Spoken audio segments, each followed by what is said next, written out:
Dalam riwayat hadis disebutkan syaitan itu kalau menggoda manusia itu bukan cuman dari depan, dari belakang, dari kanan, dari kiri, akan tetapi sampai ke pembuluh darah.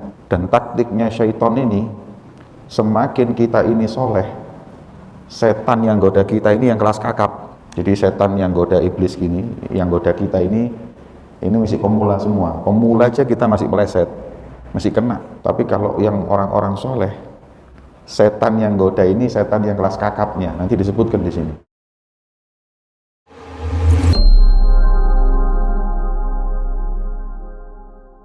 Wa min akhlaqihim radhiyallahu ta'ala anhum adamil ghaflah an muharabati iblis. Nggak pernah mereka itu lalai dalam memerangi serangan iblis. Iblis, syaitan itu terus akan menggoda manusia sampai mati dalam keadaan su'ul khatimah, masuk neraka. Itu tujuan mereka. Maka kita mesti harus waspada, sebagaimana para salaf kita dahulu selalu waspada dari godaan syaitan, dari godaan iblis. Wa tajassusi ala ma'rifati makaidihi wa masayidihi, dan terus meneropong taktik lika-liku siasatnya iblis yang ingin menggoda kita. Karena Allah Subhanahu wa ta'ala dalam Al-Quran memerintahkan fattakhidhu aduwa. Jadi ini nih syaitan ini musuh. Jangan berteman dengan syaitan. Ini musuh ini syaitan ini. Maka musuhi dia. Jadikan dia itu musuh.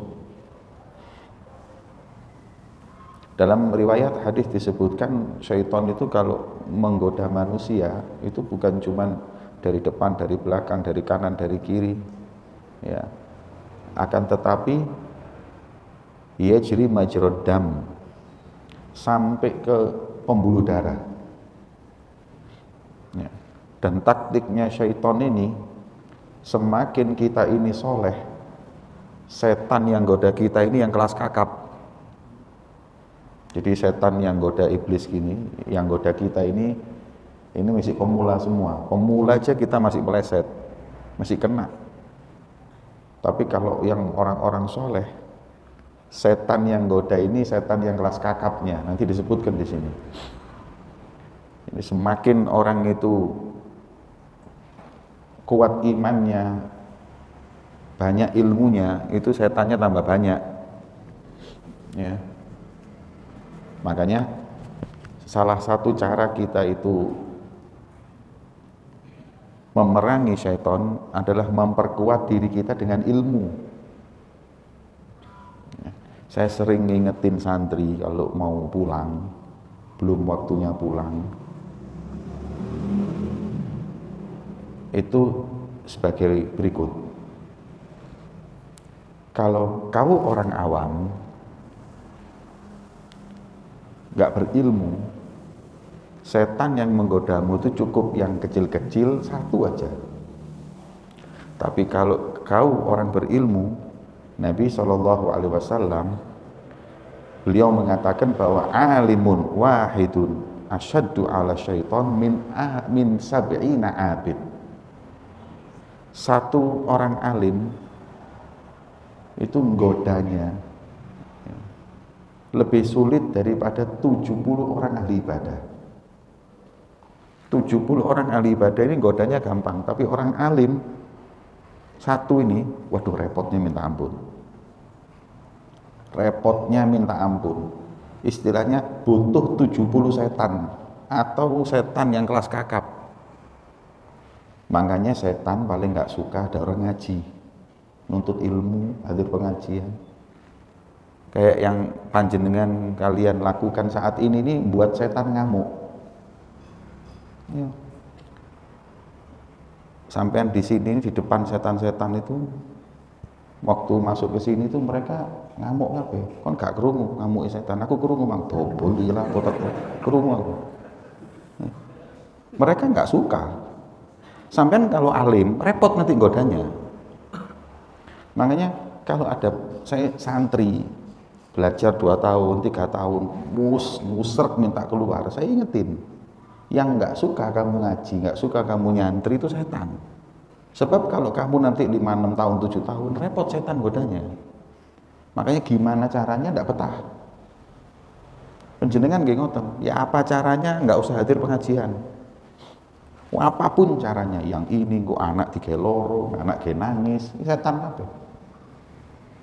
Makanya panjenengan kalau berangkat ke sini terus bojomu nangis, Pak ini kon setan ya. Ya. Yang menghalangi orang ngaji nuntut ilmu itu cuma setan. Repot nanti setan. Goda sampai ngaji ini repot. Kenapa? Karena kalau nanti nuntut ilmu, sampean bisa tahu. Oh, ini setan itu butuh. Oh, ini makayidu syaitan.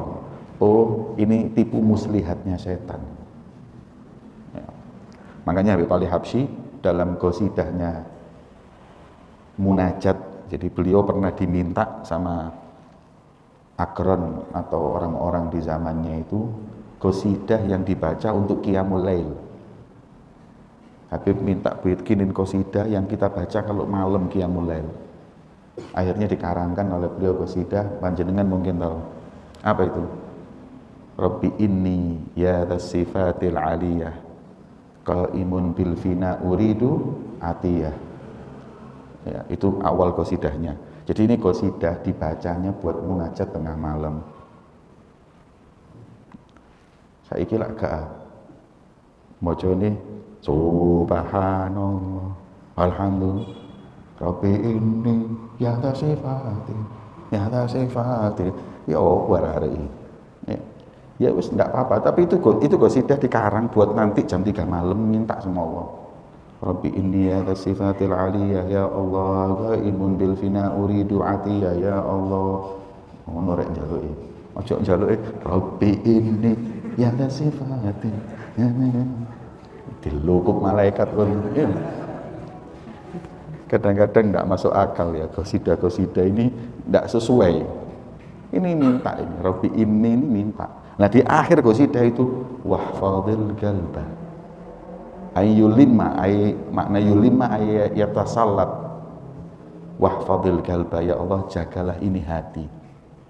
Ayyulimma bihi syaitan, dikuasai oleh syaitan. Jangan sampai hatiku ini dikuasai oleh syaitan.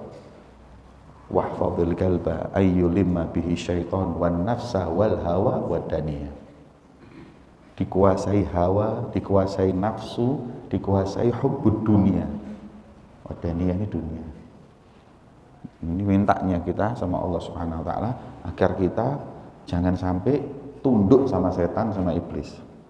Walaupun ulama mengatakan setan ini goda kita, ngerusak kita, tapi yang masih lebih bahaya itu mestinya adalah nafsu. Nafas ini jauh lebih bahaya daripada syaitan. Syaitan itu sik diwacakno apa jenenge ayat kursi Melayu. Nafsu iki macane mbek nggo nafsu iso. Bacanya sama nafsu bisa. Ya. Itu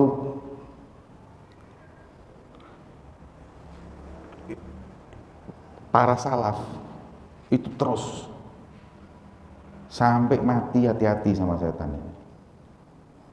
Ya. Wa hadzal khuluq qad aghfalahu al-yawm ghalibun nas. Banyak orang yang saat ini lalai akan pentingnya kita itu memberi perisai dari godaan syaitan. Ya. Banyak orang lalai dari itu. Fa inna iblis, sesungguhnya iblis lam yaghfal anna. Iblis ini hadirin enggak pernah lalai untuk menggoda kita, enggak pernah mereka itu absen goda kita, enggak pernah mereka itu ya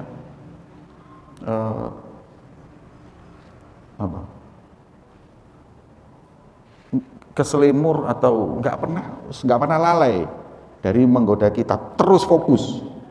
Iblis ini fokus kepada kita. Fayam bagilana an lana fal anhu. Makanya kitanya juga jangan lalai dari godaan iblis. kita juga harus fokus memerangi iblis. Selalu minta isti'adzah, perlindungan dari Allah Subhanahu wa taala. Fa innahu bil mirsad, karena sesungguhnya iblis tadi itu dalam pengawasannya haris, terus-terusan untuk wuqu'il abdi fi sukhatillah, gimana seorang hamba itu terperosok dalam kemurkaan Allah. Jadi tujuannya iblis itu supaya panjenengan dibenci Allah. Dia kepingin sampean punya nasib yang sama iblis. Dan ingat, iblis ini gak bakal tobat. Gak bakal tobat. Kalau jin ada muslim, ada kafir, ada asi, ada muti'. Tapi kalau sudah setan, iblis ini sudah mal'un ila yaumil qiyamah. Jadi jangan terus cita-citanya apa? Dakwah kepada syaitan. Tidak mungkin. Rasulullah aja nggak didengar kok kita. Ya. Ini syaitan itu pasti dilaknat, wuku' fi sakhatillah, dan dia pingin kita seperti itu. Makanya di kitab Jawahir Lulu'iyah enggak salah, ada riwayat Nabi Musa ini kan kalimullah. Nabi Musa ini bisa ngomong sama Allah. Suatu saat datang iblis ke Nabi Musa. Ya Musa, baligh ila rabbik innana nurid an natub. Bingung Nabi Musa. Sampaikan ke Allah, kita iblis siap tobat.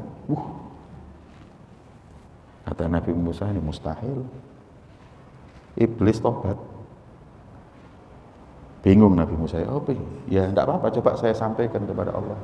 Ya Rabb, atani iblis, datang kepadaku iblis, wa qala annahu sayatu, dan dia akan bertaubat.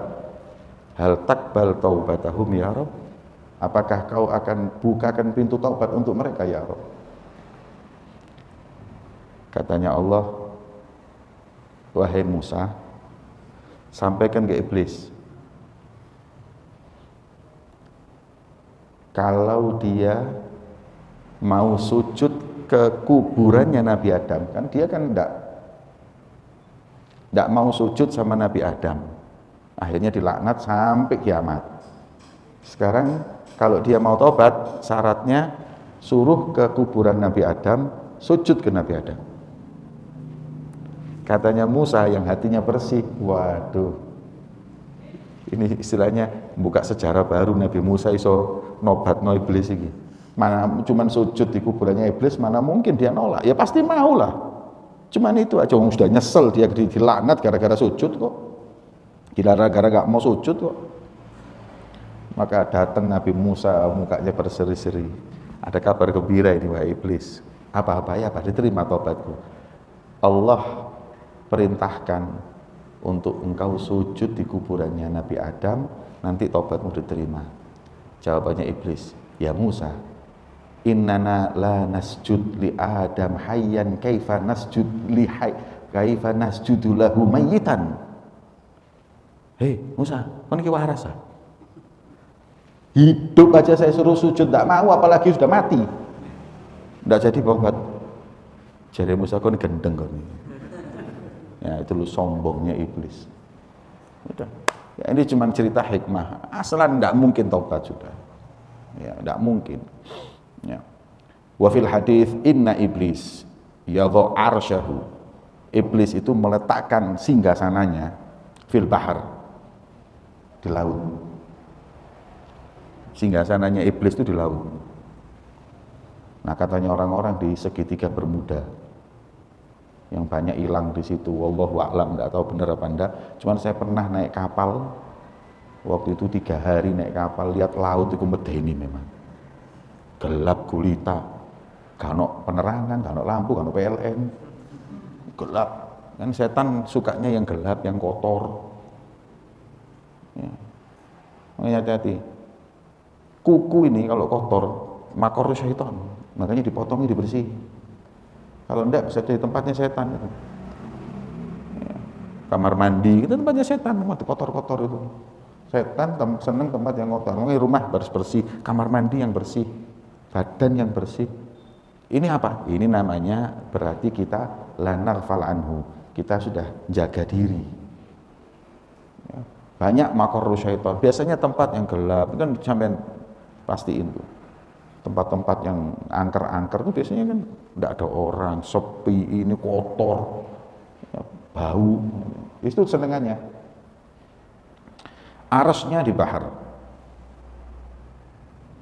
Dari situ yursil saroyahu wa junudahu.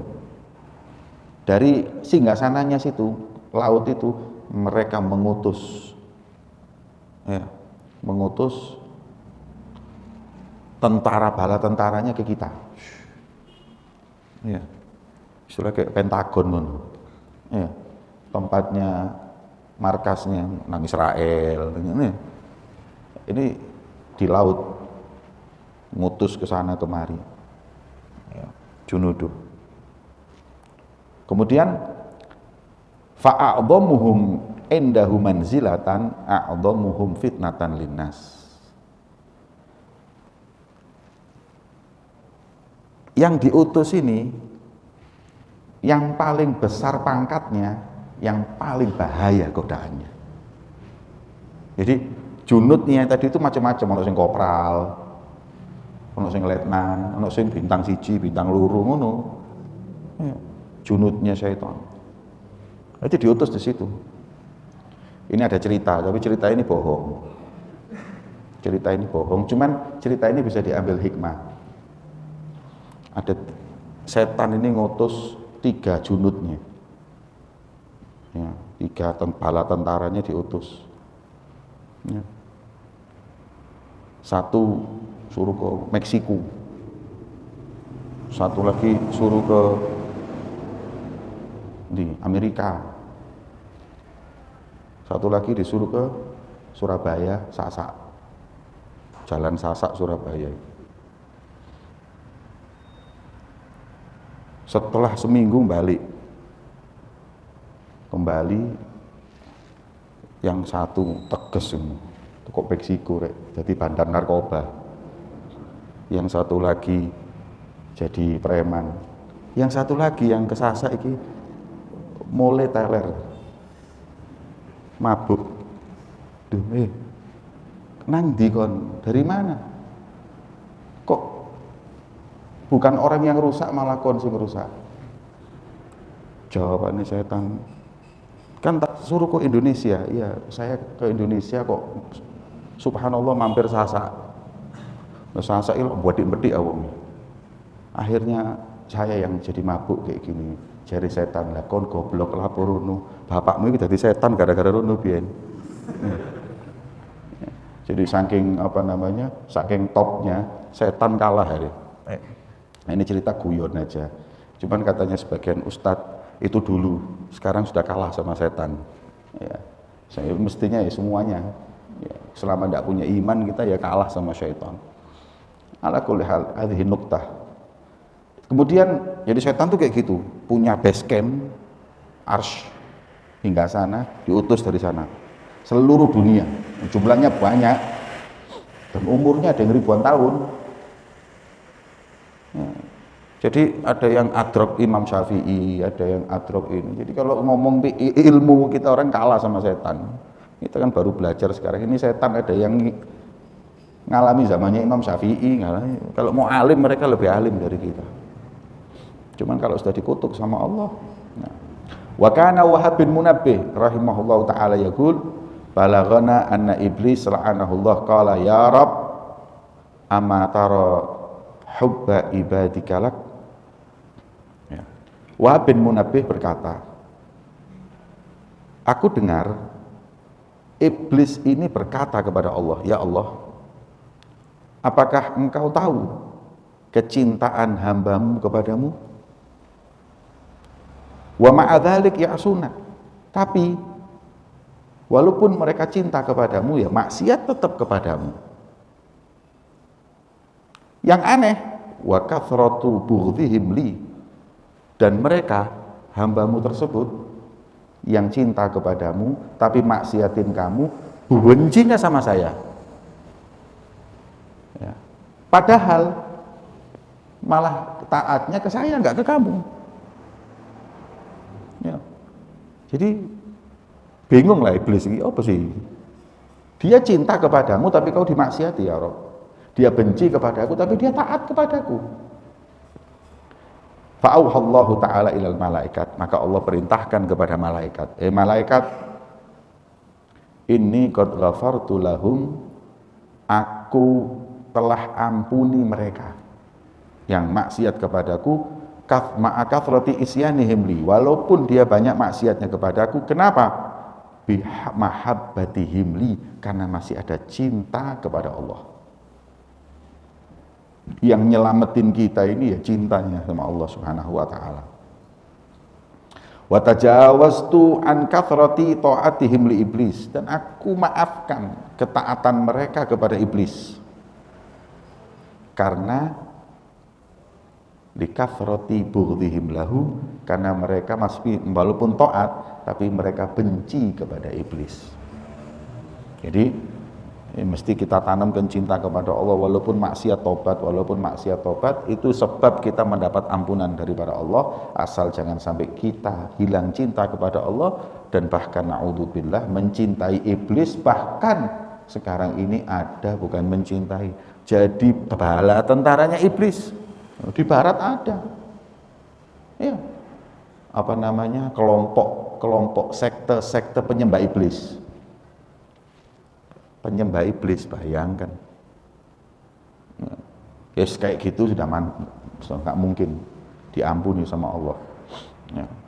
Wa kana al-Fudail bin Iyad rahimahullah taala yaqul inna iblis idza dhafira min bani Adam. Ya. Sesungguhnya iblis kalau berhasil dalam menggoda anak manusia, ya, itu dengan 3 hal.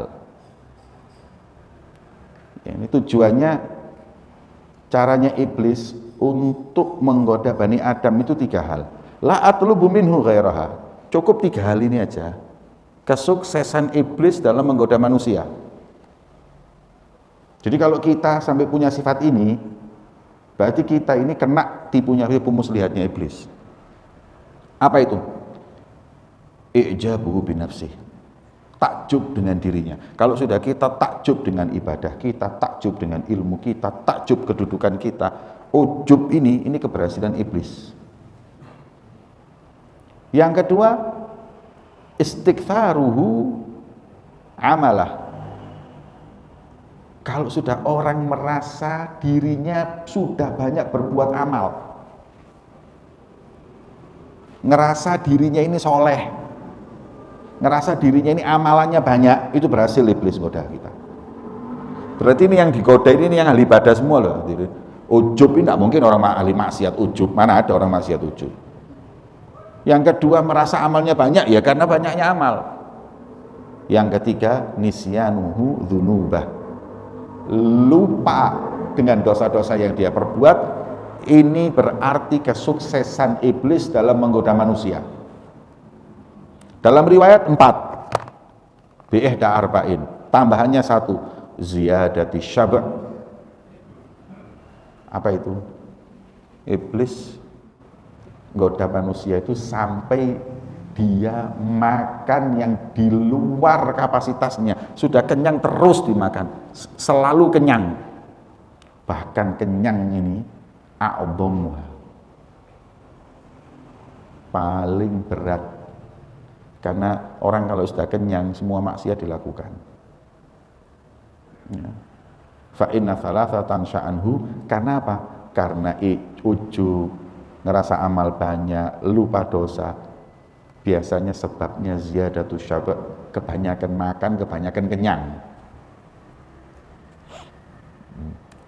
Nah, orang yang biasanya seperti itu nggak bismillah kalau makan. Ya. Nggak bismillah, makannya dihewangi setan. Ya, katanya Imam Haddad mengatakan bahwa kathratus syab' mamba'un likulli syarr. Kebanyakan kenyang ini sumber dari semua malapetaka. Itu kata Imam Haddad, hadza minal halal, fa kaifa bisyab' minal haram. Ini yang kenyang dari makanan halal, bagaimana yang kenyang dari makanan haram? Na'udzubillah min dzalik. Kemudian Wahab bin Munabbih rahimahullah ta'ala beliau berkata, iyyakum an tu'adu syaitana fil alaniyah wa tuti'uhu fis sir. Jangan kalian ini jadi orang yang musuhin setan cuma depan orang. Kalau di depan orang musuhin setan, tapi kalau antara dia dengan iblis nawak iwit, ya, taat kepada iblis. Kalau sendiri temannya setan, kalau depan orang kayak musuhi setan, jangan. Kalau mau musuhin setan alania wasir, sendiri maupun hadapan orang. Fa inna kullaman bata asian, barang siapa yang tidur dalam keadaan ndak sholat, maksiat, ndak tobat, bata syaiton li ajlihi arusan, malam itu juga setan tidur seperti pengantin baru. Senangnya minta ampun. Kenapa? Sebab ini kalau tidak bangun lagi, berhasil sudah. Ngarep-ngarep setan, muka-muka gak tangi. Kalau dia dalam keadaan maksiat tidur, tidak bangun, sudah suul khatimah. Ya itu yang ditunggu setan. Waqad kana Muhammad bin Wasi' rahimahullah ta'ala yaghlisu ilal masjid. Muhammad bin Wasi' rahimahullah ta'ala jalan di malam hari ke masjid. Yaghlis itu yasri, malam hari, di tengah malam gelap gulita. Muhammad bin Wasi' ke masjid di waktu malam gelap gulita. Fatamatsala lahu syaitan yauman fi surati insan. Suatu hari syaitan menyerupakan dirinya seperti manusia. Yahmilu lahu sirat, yang bawakan untuknya lampu. Sirat itu lampu, kalau dulu apa? Cempluk. Strongking. Apa bahasa Indonesianya strongking, cempluk ya? Lampu yang dulu itu loh, yang ada gasnya itu apa? Strongking. Bawakan itu kan zaman dulu nggak ada sentolop. Ya, ini bawain lampu lah, penerangan. Ya. Baina yadaihi, di hadapannya, kayak nunjukin jalan atau supaya beliau nggak jatuh. Wa kanat lailah baridah mudlimah, dan malam itu malam yang gelap, dingin gelap. Fa asyrafat alaihi imra'atun min subakin. Kemudian ada wanita yang dari jendela rumahnya itu mengawasi. Lihat, Muhammad bin Wasi' dianterin.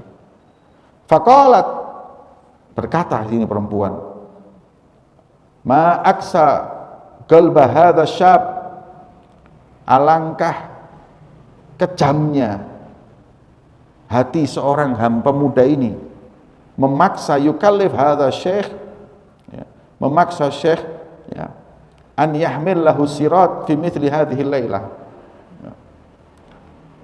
untuk malam-malam dingin kayak gini nganterin Muhammad bin Wasi' yang sudah tua itu ke masjid.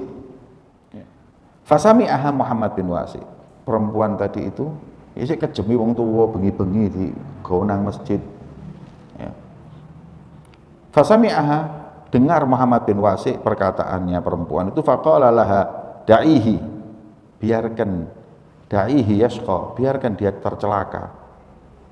Asqahullah, semoga Allah mencelakakan orang ini. Fa'arafa iblis annahu arafa.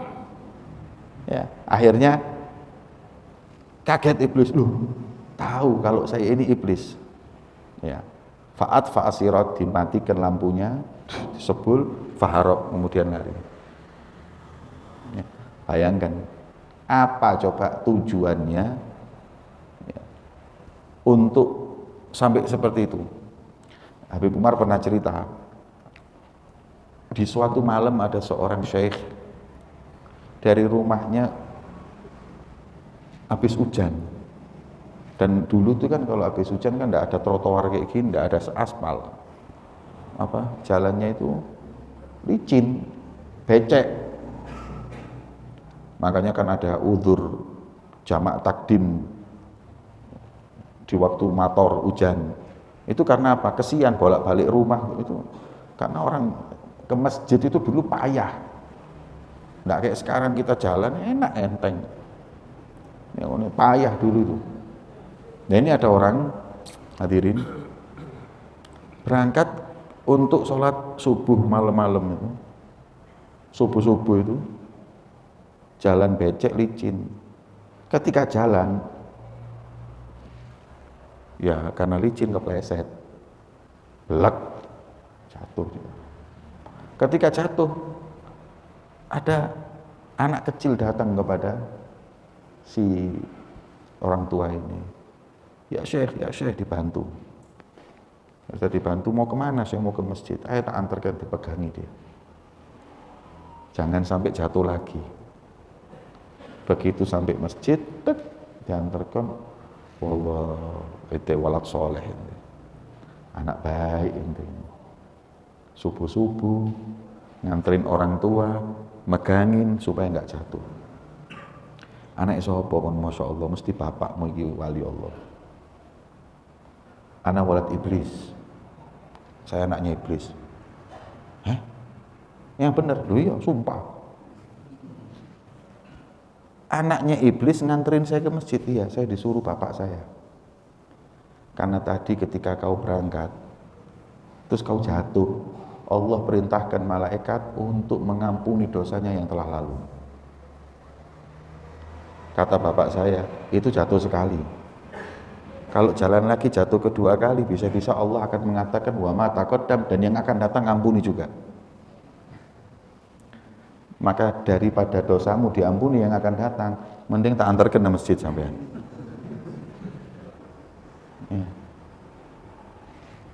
Syaitan iblis. Kurang ajar. Coba romono aku mandelosor begini. Ya. Jadi apa namanya, iblis itu godanya itu bukan terus ke diskotik, enggak, cuma belum tentu, nanti disebutkan di sini. Saya kasih contoh yang lain. Kemudian ya. Waqad balaghana anak iblis la'anahullah dakhala 'alal Junaid. Suatu hari iblis datang ke Imamul Junaid, Sayyidut Thaifah, imamnya ahli tasawuf, Imam Junaid Al-Baghdadi. Hampir semua thariqah tasawuf ini nyambungnya ke Imam Junaid Al-Baghdadi. Sampai panggilannya apa? Sayyidut Thaifah, pemimpin jamaah sufi.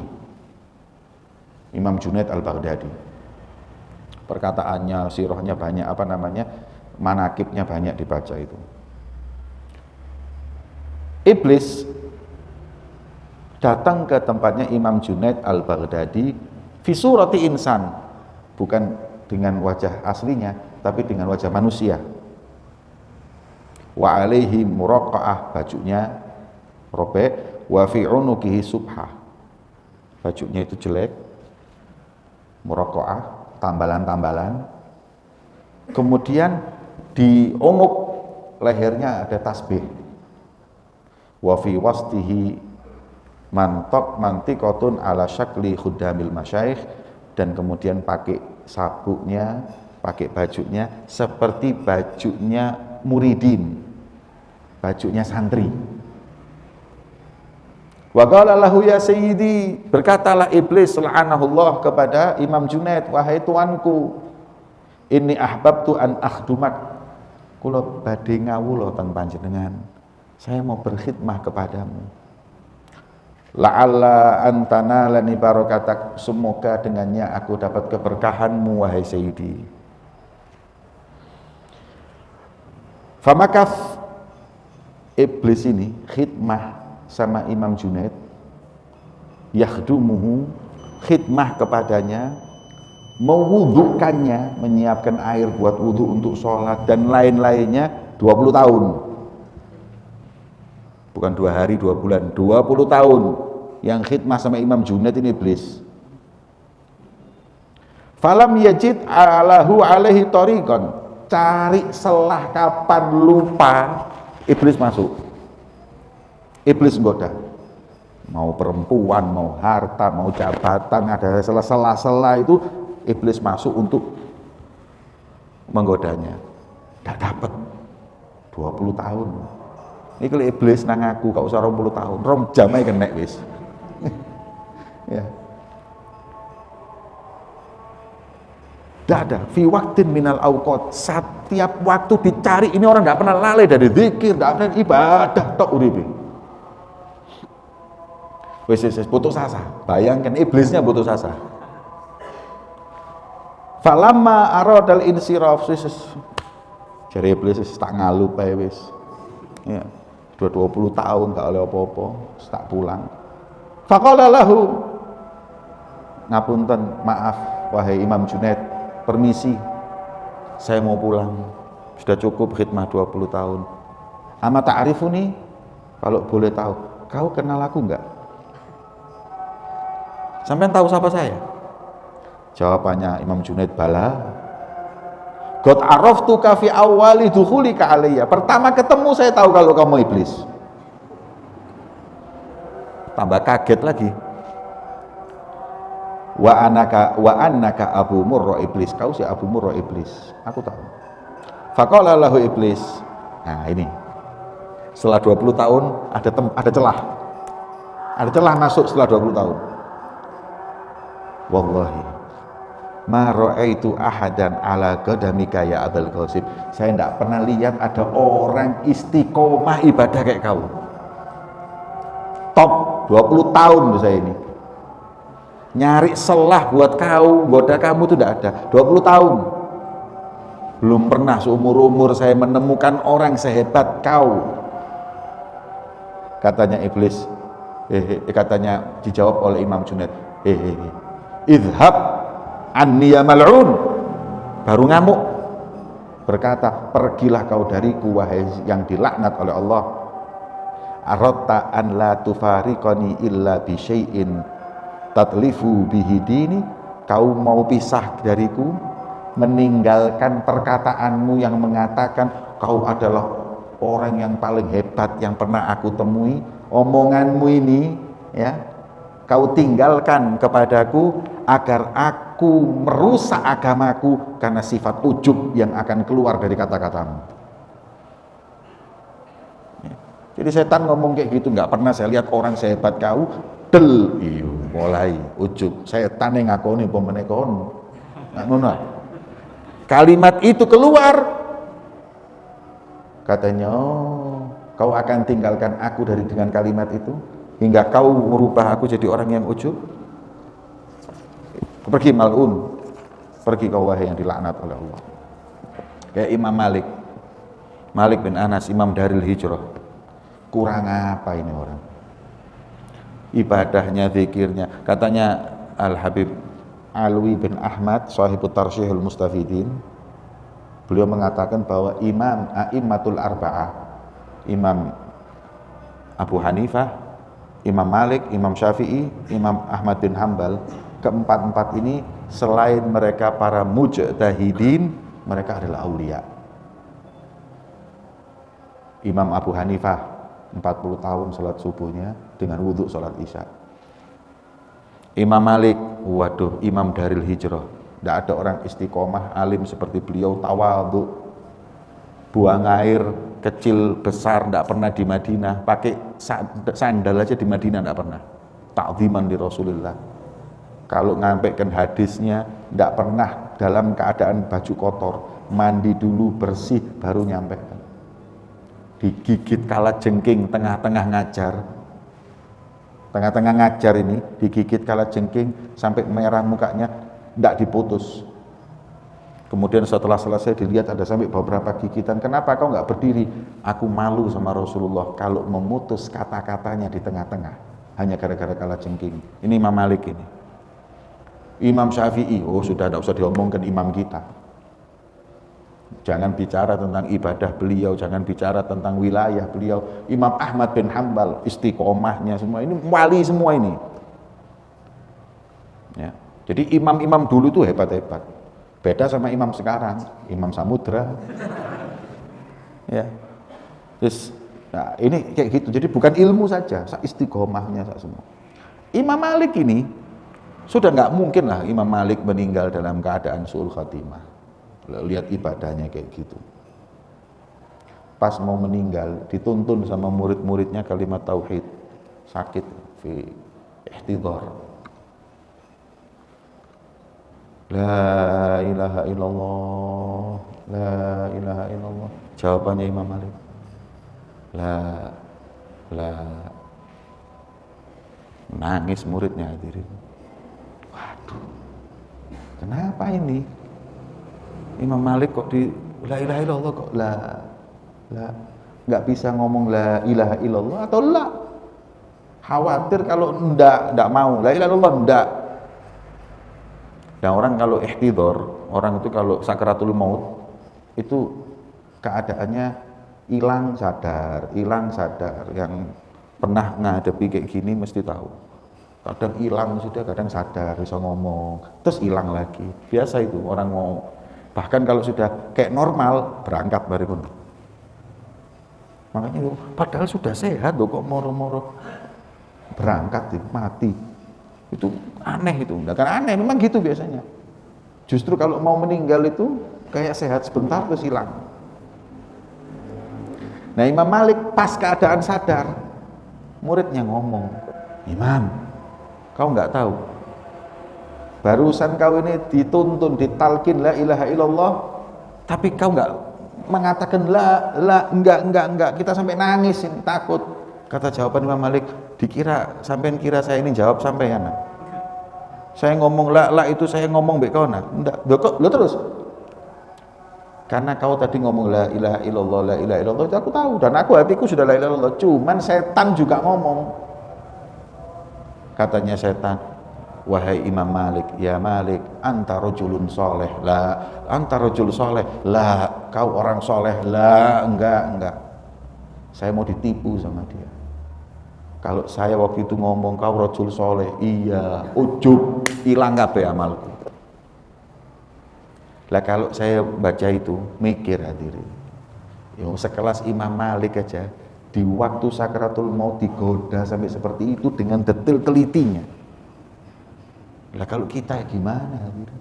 Makanya kan paling sering kita minta doa sama Allah, ya, minta untuk hawin alaina fi sakarat, mudahkan sakarat wa husnul khatimah. Takut. Dan dalam riwayat syaitan itu mencurahkan semua kekuatannya kepada hamba Allah dikala dia sakaratul maut.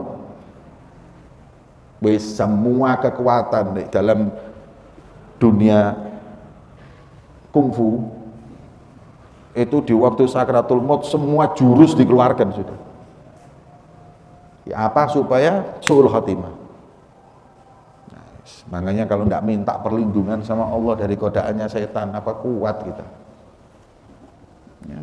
Wallahu a'lam bishawab. Semoga Allah Subhanahu wa taala menjaga kita dari makayiti syaitan, dari siasatnya setan, dari godaannya syaitan. Amin ya rabbal alamin. Asallallahu an yaftah alaina wa alaikum futuhal arifin wa yafaqina wa iyyakum fid din wa yarzuqna wa iyyakum hifdzal mursalin wa ilham malaikatil muqarrabin ala hadhihi niyyah wa kullu niyyah salihah jami'ah li khairid dunya wal akhirah wa ila hadratin nabil fatihah.